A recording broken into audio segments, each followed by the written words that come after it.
Katz and Cosby on the Red Apple Podcast Network. And let's go to General Holt and find out. General Holt, are you on? He is. I'm right here. Yeah, General, let me tell you something. I don't know if you heard, we had some discussion with Bill O'Reilly. We had some discussion with Victoria Coates. And it's more important.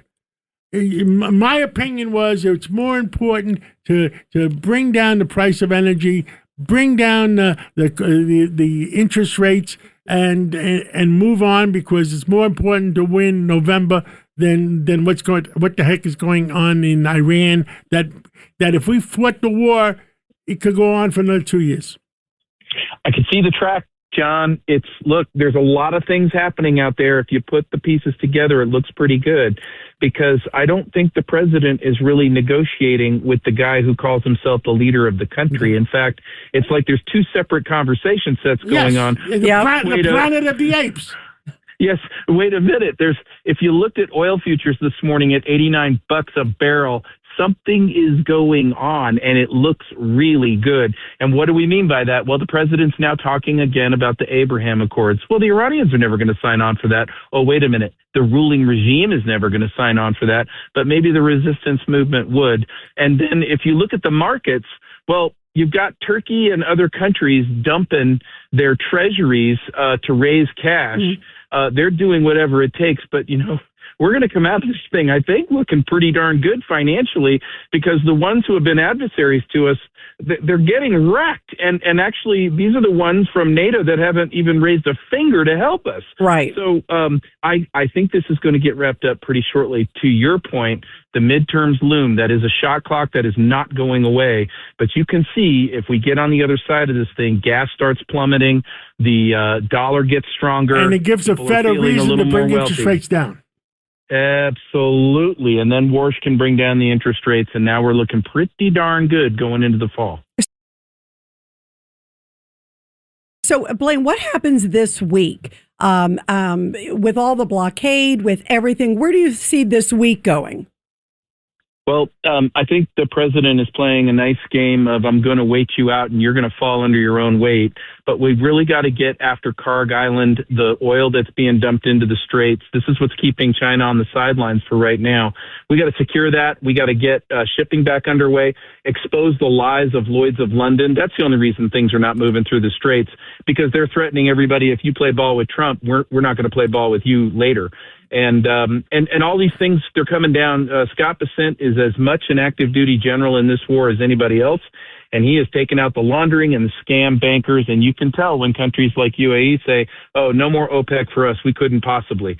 Look, things are happening, and it's not without risk, and we're not out of the woods. I'm not giving us an A+ yet, but I'm saying I see the strategy coming together around a little place called the Abraham Accords, and I'm optimistic. Yes, General, and the thing that we're not talking about, and the military is not going to talk about, is we close the Strait of Hormuz so Iran can't make it through to cause the economic damage, because we're not really capable of promising safe passage for the tankers across.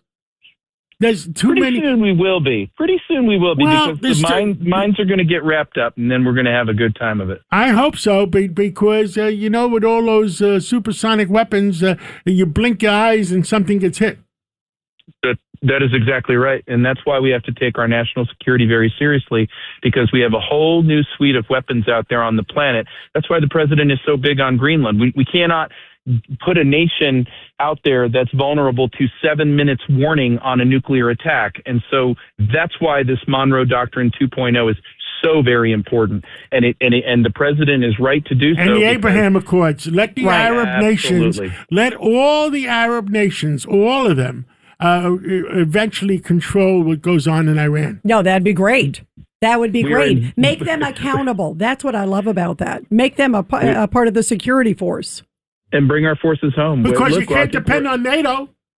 No, but they're part of the. We now know they're part of the City of London financialists. They're getting wrecked, but they've done it to themselves. And we have given them every opportunity to come onto the side of the angels, and yet they don't. Yeah, they haven't. We also have James Flippin with us.